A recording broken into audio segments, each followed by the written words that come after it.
Turminha, tudo bem? Vamos para mais uma aula no nosso livro Vamos Aprender Interdisciplinar História e Geografia. Vamos dar continuidade à nossa aula. Então, hoje nós vamos para a página 79. A Pro vai fazer a leitura e vocês vão acompanhar, tá bom?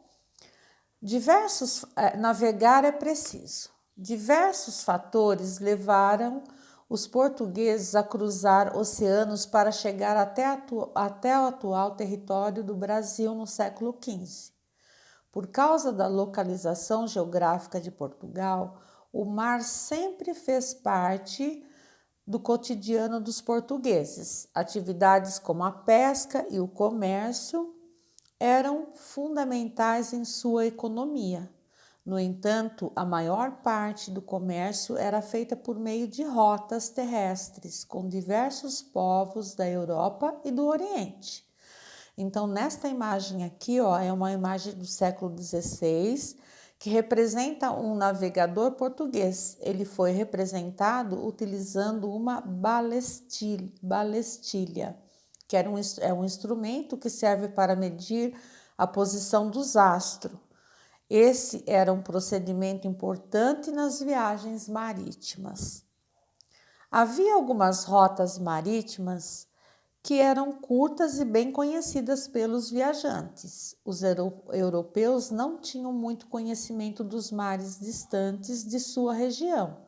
Por isso, realizar viagens marítimas mais longas naquela época era uma grande aventura. Aqui nós temos um mapa produzido no século XIV, né? Nesse mapa foram representadas rotas marítimas da região do Mar Mediterrâneo, por onde passavam muitos viajantes e comerciantes. Vamos para a página 80 agora. Novas rotas para o comércio.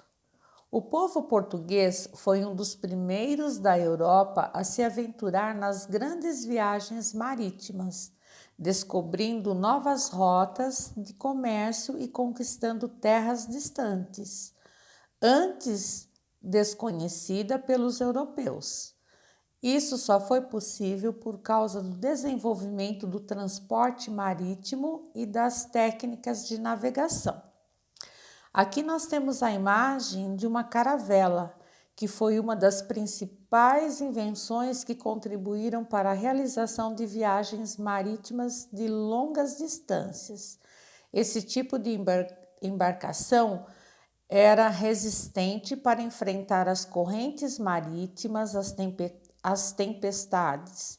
Além disso, era mais leve e rápida que outras embarcações da época. As riquezas do Oriente. Os produtos que geravam mais riqueza para os mercadores na época eram as especiarias, onde está grifado aqui, olha, eu grifei. Então, o que eram as especiarias? O que são as especiarias? São partes secas de várias plantas, né? Elas têm um aroma e sabores bem acentuados e elas são bastante utilizadas na culinária. As especiarias tiveram um papel muito importante na história do mundo.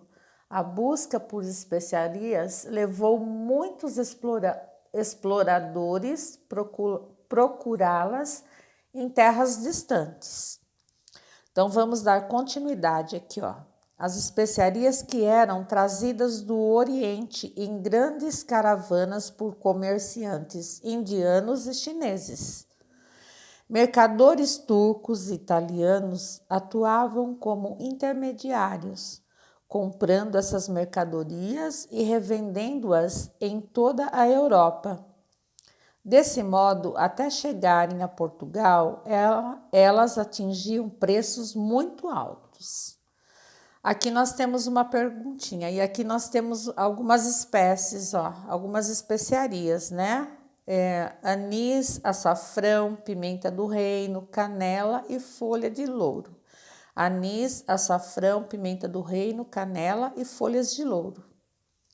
Você conhece os produtos apresentados nas imagens ao lado? Alguma dessas especiarias é utilizada no dia a dia em sua casa? Vocês podem copiar essa pergunta e responder no caderno, tá? Ou, se couber aqui, respondam aqui mesmo, tá bem? Vamos para a página 81 agora. Pratique e aprenda. Além das caravelas, os instrumentos de navegação foram muito importantes nas viagens marítimas europeias do século XV e XVI. Com eles, os viajantes podiam se orientar e chegar ao seu destino. Leia a descrição da bússola, um importante instrumento usado na época. Então, aqui em amarelo, que está em destaque, nós temos a descrição de uma bússola. Um instrumento que foi essencial para a navegação, composto de uma agulha magnetizada colocada sobre uma rosa dos ventos, onde estão assinalados os pontos cardeais. A agulha sempre aponta para a direção norte, permitindo aos navegadores saberem em que direção navegar. Agora é com vocês. Aqui nós temos 3 imagens, tá bem? Nós temos 3 imagens. Vocês farão um X na imagem que retrata a bússola. Número 2. Que fatores possibilitaram ao povo português ser um dos primeiros povos da Europa a realizar viagens marítimas de longa distância? Vamos para a página 82. As grandes navegações e as representações da superfície terrestre. Para realizar viagens marítimas europeias, durante os séculos XV e XVI, os navegadores utilizavam técnicas e instrumentos de orientação desenvolvidos no decorrer da história da humanidade, como a bússola. Além disso, usavam representações da superfície terrestre que existiam na época. Ao longo das grandes navegações, conforme eram conhecidas novas áreas da superfície do planeta, mais precisas se tornavam as representações. Observe os exemplos a seguir.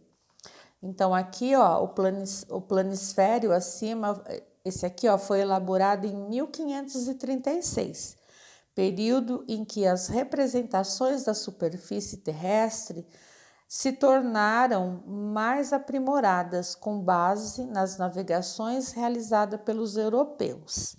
Aqui embaixo nós temos o mapa mundi, produzido em 1587, em que o globo terrestre foi representado com maior precisão.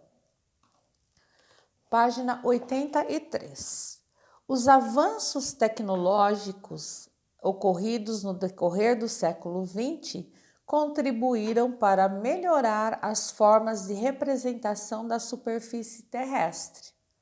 As fotos aéreas e as imagens de satélites artificiais foram os recursos que viabilizaram esse intenso desenvolvimento. Veja as imagens de satélite a seguir. Então, aqui, olha, nós temos uma imagem de satélite, retratado o território brasileiro em 2002. E aqui embaixo nós temos, uma imagem de satélite também, do planisfério, um planisfério elaborado com imagens de satélite em 2011. Aqui, olha, o que vocês farão? Compare a representação da superfície terrestre com base em imagens de satélites artificiais com as representadas na página 82. O que foi possível concluir? Com essas imagens aqui, olha, vocês vão fazer uma comparação da imagem de satélite com essas imagens aqui, ó. O que foi possível concluir? Tá bem? Turminha, por hoje é só, tá bom? Boa aula para vocês e até a próxima.